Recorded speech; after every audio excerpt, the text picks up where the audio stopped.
이 시간 우리에게 주시는 하나님 말씀 시편 39편 7절에서 9절 말씀입니다. 시편 39편 7절에서 9절 말씀 제가 봉독하겠습니다. 주여, 이제 내가 무엇을 바라리요? 나의 소망은 주께 있나이다. 나를 모든 죄에서 건지시며 우매한 자에게서 욕을 당하지 아니하게 하소서. 내가 잠잠하고 입을 열지 아니함은 주께서 이를 행하신 까닭이니이다. 아멘. 기도하겠습니다.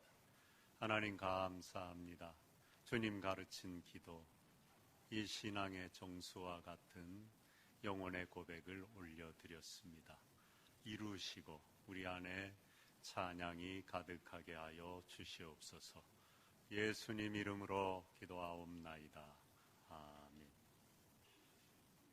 찰리 커크, 아마 소식을 많이 들으셨죠. 참 안타까운 생명이 희생을 당했습니다. 물론 정치적인 신념은 다를 수 있습니다. 아주 보수적인 젊은 분이더라고요. 그러나 그걸 떠나서 이분은 참 신앙적으로 신실한 크리스천이었던 건 사실입니다. 얼마 전에 암살을 당했죠. 정통 기독교 가치를 낙태, 동성애 이런 걸 반대하는 운동을 하고 그 가치를 지키려고 애를 쓴 분이에요. 아내가 얼마 후에 기자회견을 하며 범인을 용서했죠. 쉽지 않죠.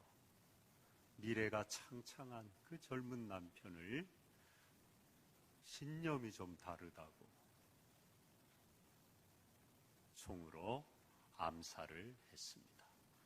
믿음 좋다고, 하나님을 믿는다고, 성경 말씀대로 산다고 바로 그래 나는 용서할 거야, 이게 가능할까요? 고통 중에 몸부림을 쳤을 겁니다. 이제 그 젊은 다시 볼 수 없는 남편, 자녀도 어린데 어떻게 그렇게 쉽게 용서가 되겠습니까? 씨름했겠죠. 밤에 잠을 못 잤겠죠. 하나님 앞에 나아가서 젊고 유능한 남편을 왜 데려가셨냐고. 아니, 총알이 좀 피해가게 하실 수도 있지. 어떻게 그렇게 정확하게 맞출 수가 있냐고. 하나님 너무하신 거 아니냐고. 내 남편이 뭘 그래 잘못했냐고. 원망스러웠겠죠. 하나님을 원망했겠죠. 그리고 나서 마침내 용서했겠죠.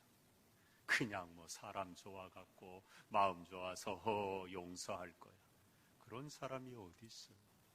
참 훌륭한 아내죠. 그 범인을 용서했습니다. 전 세계 사람들이 그걸 보고 눈물을 짓고, 야, 하나님이 계시구나. 복음은 능력이 있구나. 그리스도인들은 남편을 죽인 암살범도 용서하는구나. 우리가 은혜를 받았죠. 다윗도 마찬가지입니다. 오늘 놀라운 고백을 하죠. 소망을 노래합니다. 그런데 그게 그냥 절로 바로 절망의 고통 가운데 나는 소망이 있어 이랬겠나요? 긴 고통의 세월을 보냈죠. 몸부림을 쳤죠. 그리고 마침내 소망에 이른 겁니다. 7절이죠. 주여, 이제 내가 무엇을 바라리요? 나의 소망은 주께 있나이다. 이게요, 바로 고백된 게 아니에요. 절망과 고통의 상황에서 나 하나님 믿으니까, 믿음 좋으니까 나는 소망이 있어, 이게 아니에요. 그걸 끌어안고 긴 씨름의 과정을 거쳐 마침내 그 소망에 도달하고 고백한 겁니다. 그걸 어떻게 알 수 있느냐? 다 읽진 않았지만 39편 앞에 2절 성경을 보셔도 되고요, 앞에 보셔도 돼요. 내가 잠잠하여 선한 말도 하지 아니하니 나의 근심이 더 심하도다.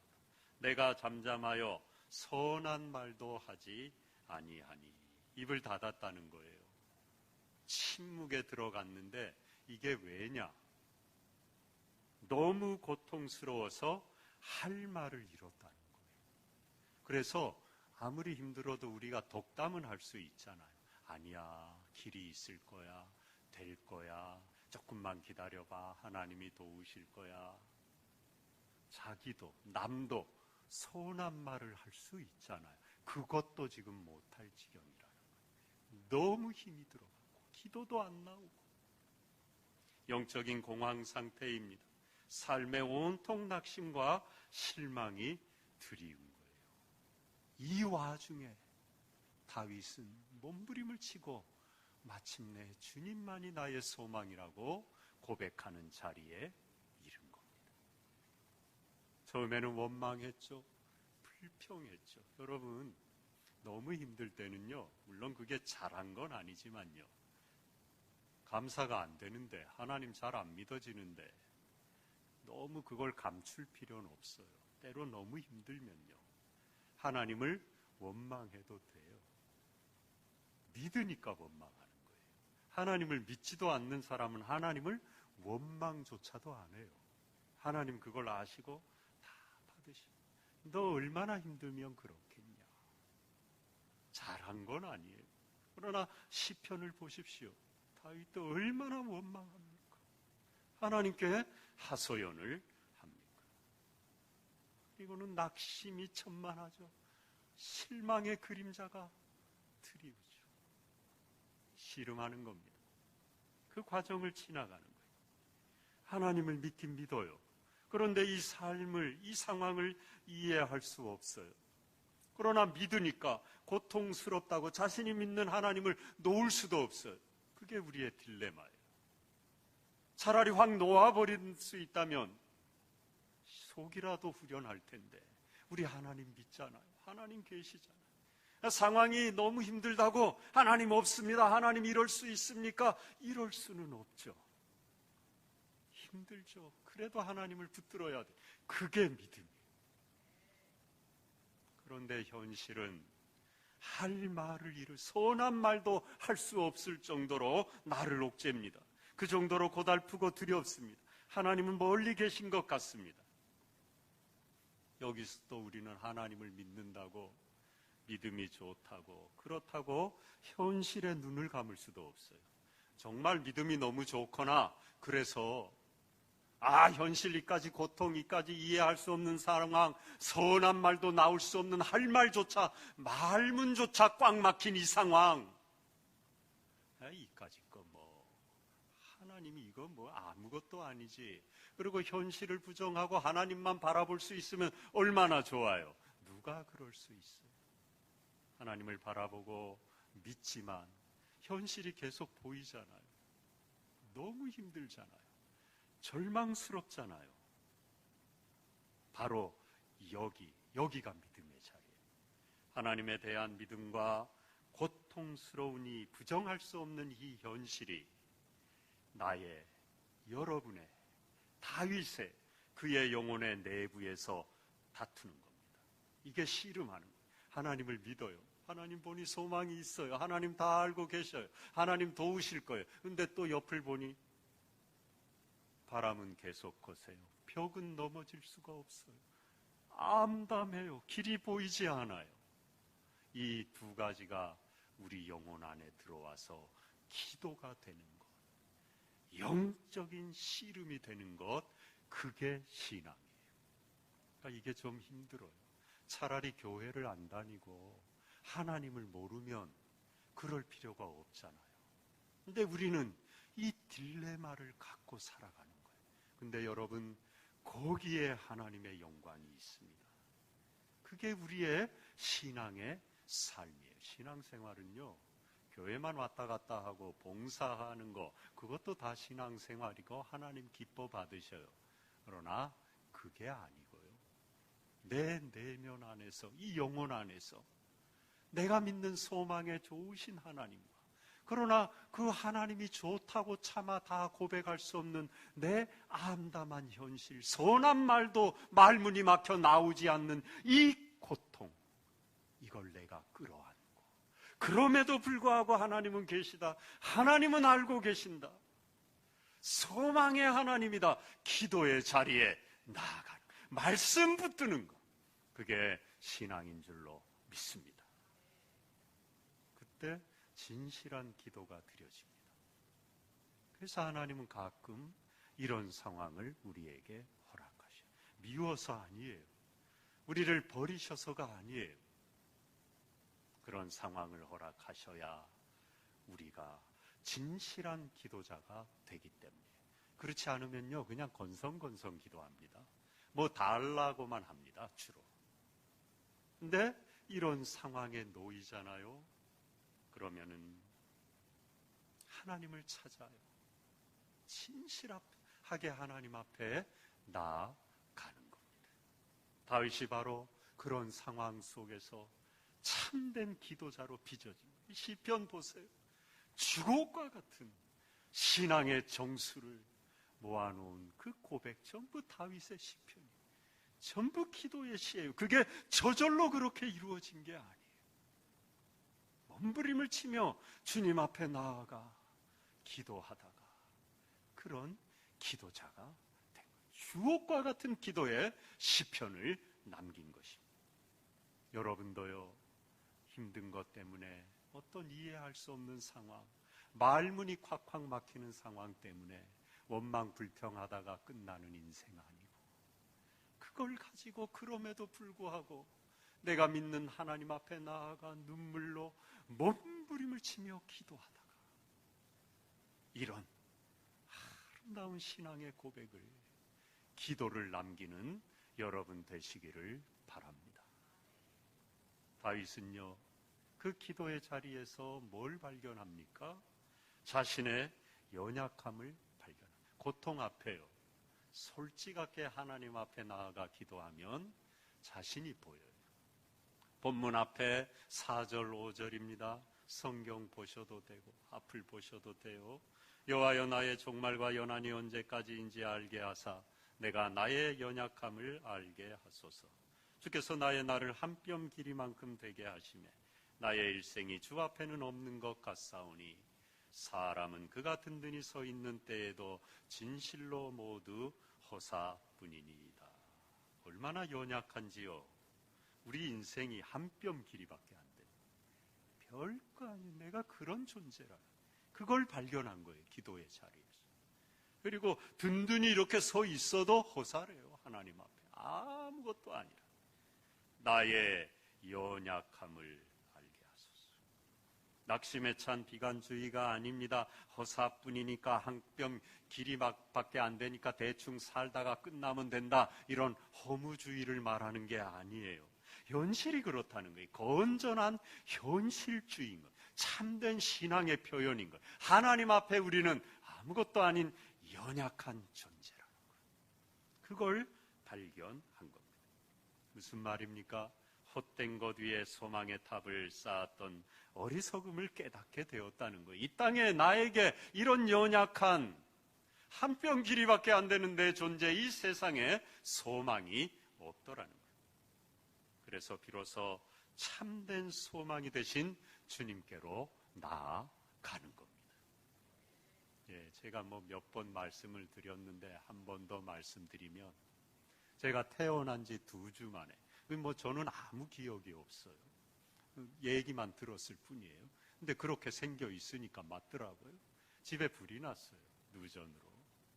제가 여름에 태어나서 모기장을 쳐놨다고요. 그러니까 어머니가 불이 붙어갖고 모기장에 불이 내려오니까 놀래갖고 불이야 하니까 아버님 새벽에 주무시다가 깨갖고 불똥이 막 이렇게 붙으니까 모기장을 확 들어버렸어요. 그래서 그 모기장 불똥이 더 떨어져 버린 거예요. 몸은 다 가려 얼굴만 내놓은 피덩이 같은 2주 된 아기의 얼굴과 머리를 그 불똥이 쳐버린 거예요. 그래서요, 어려서 수술하기 전에, 수술해도 보기가 좀 정상은 아니지만, 커서 대학교 때 휴학하고 수술을 하긴 했는데, 손바닥 넓이만하게 아기 때부터요, 모근까지 다 타갖고 진짜 파리가 앉으면 미끄러질 정도로 숨구멍까지 다 막힌 거죠. 모근까지 다 타버렸으니까. 그래서 머리가 없이 고3까지 잠자는 시간 외에는 모자를 벗어본 적이 없어요. 나이가 들어 머리가 허전해도 보기 흉한데 자연적이고 아니고 화상을 입어 그렇게 됐으니 아이가 그러니 얼마나 좀 부끄러워요. 뭐 더한 사람 많지만. 그래서 저는요, 가을 바람을 이렇게 시원하게 맞아본 적이 없어요. 젊을 때, 한 청년 때. 그 후부터는 뭐 벗고 다녔어요. 수술하고. 바람만 불면 모자 벗겨질까 봐. 바람 부는 게 제일 두려웠어요. 모자 벗겨져, 창피한. 바람만 불면 그냥 이러는 거예요. 뭐 더 고통스러운 사람 많죠. 저야 뭐 다 이렇게 멀쩡하고. 그런데 힘은 들었나 봐요, 어린아이가. 초등학교 5학년, 6학년 때 학교를 마치고 집에 가는 길에 교회 가서 많이 울었습니다. 조금 거리가 있어서 자전거를 타고 다녔는데 집을 지나야 교회가 있어요. 그 시골 강원도 조그만 교회 마룻바닥. 그리고 옛날엔 다 열어놨어요, 교회 문을. 그러니까는 이 아이가 그게 기도인가요? 그냥 어머니가 믿는 하나님, 또 교회 다니면 참 좋으니까. 잘 모르지만, 기도가 뭔지도 모르지만 그 하나님이 좋았던 모양이에요. 그래갖고 집에 가서 아버지 어머니한테 울 수도 없잖아요. 얼마나 마음이 아프시. 한 번도 부모님 앞에 울어본 적이 없어요. 마음 아프실까. 그러니까는 교회 가면 아무도 없고 하나님은 계시니까 그냥 울은 거예요. 1시간도 울고요. 그리고 울면 시원해요. 그래도 보이진 않지만 하나님이 다 들어주신 것 같고. 그리고 집에 가고 그랬습니다. 어린아이가 뭘 알아서 그랬겠습니까? 오늘 본문의 다윗과 같이 인생의 깊은 통찰을 통해서 자신의 연약함을 발견했겠습니까? 그건 아니죠. 그냥 힘이 드니까, 연약하니까 가서 울었는데요. 나중에 보니까 그 연약함이 하나님께로 가는 길이었더라고요. 하나님의 저에게 그 고난을 허락하셔서 저를 부르신 거더라고요. 그래서 저를 만나 주신 거예요. 소망을 하나님께 두게 되었습니다. 어린 저를 위로해 주셨어요. 이 땅의 삶을 견딜 힘을 주시고 천국의 소망을 주셨습니다. 그 주님의 은혜를 전하려고 목사가 되었어요. 어려서부터 꿈이 목사였어요. 이제까지 목회를 하고 있는 겁니다. 가끔 더우면 벗고 싶을 때가 있어요. 제가 이게 열이 위로 받치는 체질이 나이가 드니까 더해요. 많이 더울 땐 이걸 좀 벗었으면 시원하겠다. 그럴 때가 있어요. 여러분, 누가 물에 빠졌어요. 자기 조금 수영한다고 힘줘봐요. 못 구합니다. 버둥거려봐요. 완전히 축 늘어져 힘이 빠져야 누군가 수영 잘하는 사람이 가서 건질 수 있습니다. 우리의 연약함은 구원의 길인 줄로 믿습니다. 그 연약함을 통하여 소망의 주님을 만나는 줄 믿습니다. 연약함은 주님께로 가는 길입니다. 참된 소망이신 하나님께로 가는 길이에요. 구원의 길인 것입니다. 여러분, 연약한 것들이 있죠. 우리 삶에 주님께로 가지고 가세요. 거기에 소망이 있는 줄 믿습니다. 고난이 있죠. 다윗처럼 우리는 영혼의 투쟁을 하죠. 이 안에서 이 현실과 내가 믿는 하나님 사이에서 기도하죠. 몸부림을 치죠. 그러나 영혼은 여전히 실망 가운데 있습니다. 여전히 힘이 듭니다. 그래서 선한 말도 할 수 없을 만큼 침묵할 때도 있습니다. 기도도 안 되는 거예요. 그러나 그때 우리는 나의 연약함을 발견하는 거예요. 그 과정을 거치면 하나님께로 가게 되는 겁니다. 그분께 소망이 있는 거예요. 나에겐 소망이 없어요. 나는 연약해요. 근데 하나님께 갔더니 하나님께는 소망이 있는 거예요. 오늘 다윗의 고백인 거예요. 우리의 연약함이 참된 소망으로 인도하는 겁니다. 고린도후서 1장 8절 9절입니다. 형제들아, 우리가 아시아에서 당한 환난을 너희가 모르기를 원하지 아니하노니 힘에 겹도록 심한 고난을 당하여 살 소망까지 끊어지고 우리는 우리 자신이 사형 선고를 받은 줄 알았으니 이는 우리로 자기를 의지하지 말고 오직 죽은 자를 다시 살리시는 하나님만 의지하게 하심이라. 얼마나 힘든 상황인지요. 살 소망까지 끊어졌대요. 그런데 그게 바래요. 그게 사형 선고를 받은 게 아니고요. 죽은 자를 다시 살리시는 하나님만 의지하게 하는 은혜였더라는 거예요. 여러분의 고백이 되시면 좋겠습니다. 낙심을 넘어 소망으로 나아가는 것입니다. 상황은 갇히고 도대체 열릴 길이 없지만 구원의 줄은 하나님이 내게 내려주시는 겁니다. 넓은 구원의 세계가 이미 펼쳐져 있는 겁니다. 그 구원은 영원하고 무한한 것입니다. 우리를 가두지 못하는 겁니다. 연약한 나를 건지는 것입니다. 나는 약하지만 주님은 강하시, 주님은 광대하십니다. 우리의 체념이 변하여 한숨이 변하여 기대가 되고 찬양이 되고 소망이 되는 것입니다.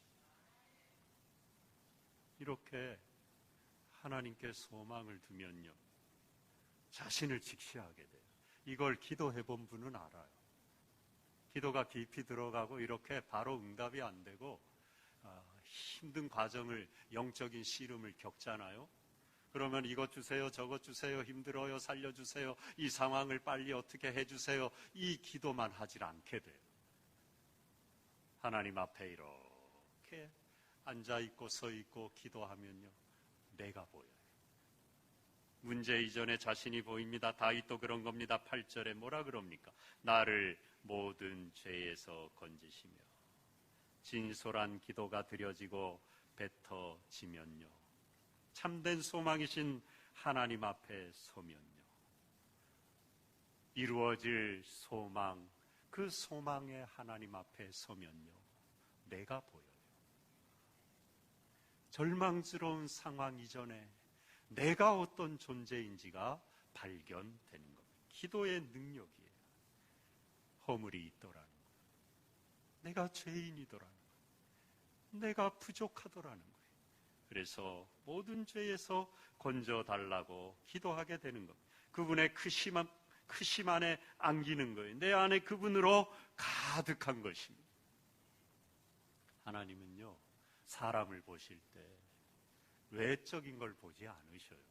그래서 비유에도 금그릇, 은그릇, 질그릇 다 있는데 쓰임새가 다르잖아요. 보기도 금그릇 반짝반짝 녹도 안 쓰고 영원히 아름답잖아요. 은그릇, 질그릇, 이거 깨지기도 쉽고 그 흙으로 지었으니 뭐 귀한 걸 담을 수도 없고, 예? 보기도 별로고. 근데 뭐라 그래요? 하나님 똑같아. 질그릇이나 은그릇이나 금그릇이나 하나님 앞에 똑같은데 하나님은 뭘 보셔요? 그 안에 뭐가 담겨있느냐. 금그릇이어도요, 오물이 담겨봐요. 그 소용. 질그릇이어도요, 예수 그리스도가 천국의 소망이, 보화가, 믿음이, 진리가, 사랑이 내 안에 담겨 있어 봐요. 할렐루야. 귀한 거예요. 천국의 소망이 그리스도의 십자가 복음의 진리가, 이웃을 용서하는 그 용서가, 정직함이, 깨끗함이, 우리의 기도가 그 그릇에 담겨봐요. 귀한 거예요. 여러분 안에 무엇이 있습니까? 진리를, 복음을, 천국의 소망을, 용서를, 사랑을 담고 살아가시기 바랍니다. 주님으로 가득하시기 바랍니다. 고난은요, 하나님을 진지하게 대하게 합니다. 하나님을 깊이 묵상하게 합니다. 그래서 하나님은 가끔요, 우리가 미워서가 아니에요. 고난이 없죠. 그러면은 하나님을 대하긴 대해요. 기도도 하고 찾긴 찾는데 진지함이 점점 결여됩니다. 예외가 없습니다. 그래서 다윗도 통일 왕국의 왕이 되고 나라가 평안하니까 부하 장수의 아내를 빼앗는 거예요. 왜 그런 거예요? 하나님을 진지하게 대하지 않은 거예요. 자꾸 세상이 눈에 보인 거예요. 그래서 하나님은 우리의 눈을 돌려 하나님을 바라보고 좀 하나님을 진지하게 대하라고, 힘은 들지만 고통을 주시는 겁니다. 그리고 거기에서 하나님께 나아가 하나님을 만납니다. 하나님을 묵상하게 됩니다. 섭리를 고백하는 자리까지 나아가게 되는 거예요. 실수하지 않으시는 하나님을 고백하게 되는 겁니다. 민수기 23장 19절이에요. 하나님은 사람이 아니시니 거짓말을 하지 않으시고 인생이 아니시니 후회가 없으시도다. 지금 말씀하신 바를 행하지 않으시며 하신 말씀을 실행하지 않으시라. 반드시 이루시는 하나님, 알고 계신 하나님, 실수하지 않으시는 하나님, 말씀대로 행하시는 하나님을 만나고 고백하게 되는 거예요. 두려움은 역시 여전히 있어요. 상황이 바로 개선되는 게 아니에요. 바로 되는 경우도 있죠. 하나님이 홍해를 바로 갈라주시고 만나를 내려주시고 기도하면 돼요. 그러나 바로 안 되는 경우도 많아요. 두려움은 역시 있습니다. 그러나 그 두려움을 뭐가 감쌉니까? 하나님의 사랑이, 실수하지 않는, 거짓말을 하지 않는, 후회가 없으신, 하신 말씀을 반드시 실행하시는 하나님의 변치 않는 사랑과 그 능력이 이 두려움을, 이 고난을 감싸는 거예요. 그게 기도예요. 그래서 그걸 이기는 겁니다. 믿음으로 나아가는 겁니다. 그리고 그 고난도 하나님이 허락하셨음을 고백하게 되는 거예요. 기도의 정점이에요. 고통 가운데서 하나님의 목적을 발견하는 겁니다. 9절의 다윗의 고백입니다. 같이 한번 읽어보죠. 시작. 내가 잠잠하고 입을 열지 아니함은 주께서 이를 행하신 까닭이니이다. 잠잠하고 입을 열지 아니함은 진정한 침묵입니다. 앞에 침묵은 선한 말도 내가 할 수 없다는 이 침묵은 진정한 침묵이 아니에요. 힘이 들어서 지금 하나님께 항변하는 거예요. 항변하다 지쳐갖고 이제는 말할 기운조차 없다는 거예요. 그런데 9절의 이 침묵과 잠잠함은 신앙의 표현인 거예요. 뭘 알았어요? 하나님이 허락하셨음을, 주께서 이를 행하신 까닭이, 섭리하셨어요. 뭔가 거기에 하나님의 뜻이 있음을 발견한 거예요. 다 모르지만 그걸 붙들게 된 거예요. 인간이 했고 마귀가 했기도 하겠지만 하나님이 궁극적으로는 그것을 허락하셨다. 이 신앙의 자리에까지 간 것입니다. 예수님도 그렇잖아요. 십자가에서 어린 양처럼 어떻게 하셨어요? 잠잠하셨어요. 물론 예수님은 하나님의 아들이고 성자 하나님이니까. 그러나 예수님도 우리와 똑같은 사람이셨어요. 육체적인 십자가의 고통 제자들 다 배신했어요. 그 배신감, 고독, 외로움, 그리고요 메시아라고 병을 고쳐주고 죽은 자를 살리고 따르던 무리들, 병 고침도 받고 은혜를 체험한 무리들이 나중에 뭐라 그래요? 바라바를 놓아주고 저 예수를 십자가에 못 박으소서 다 돌아섰어요. 그걸 십자가에서 고스란히 감당했는데요, 한 말씀도 안 하셨어요. 잠잠히. 왜 그랬어요? 주께서 이를 행하신 까닭이니이다. 하나님이 허락하셨다는 거예요. 이게 섭리신앙이에요. 이게 참 쉽지 않죠. 우리 연약하니까.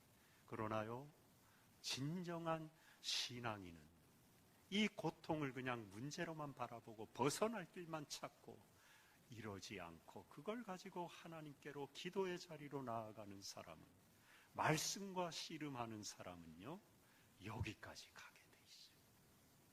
이게 영광이에요. 보이지 않죠. 세상은 몰라주죠. 그런데 하나님은요, 거기에 영광이 있다고 말씀하셔요. 나와 함께 가자고 말씀하셔요. 힘들지.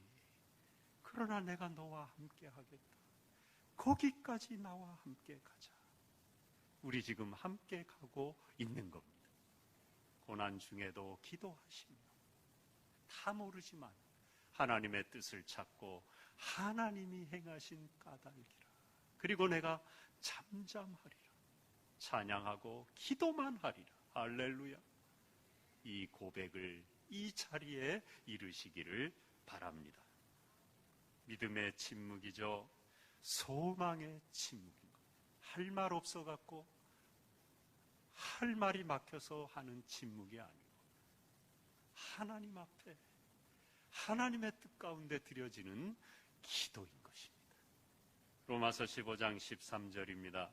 소망의 하나님이 모든 기쁨과 평강을 믿음 안에서 너희에게 충만하게 하사 성령의 능력으로 소망이 넘치게 하시기를 원하노라. 우리 하나님 소망의 하나님이래요.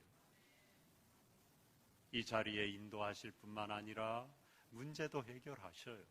절망이 변하여 소망이 되게 하십니다. 성령의 능력으로 소망이 넘치게 하십니다.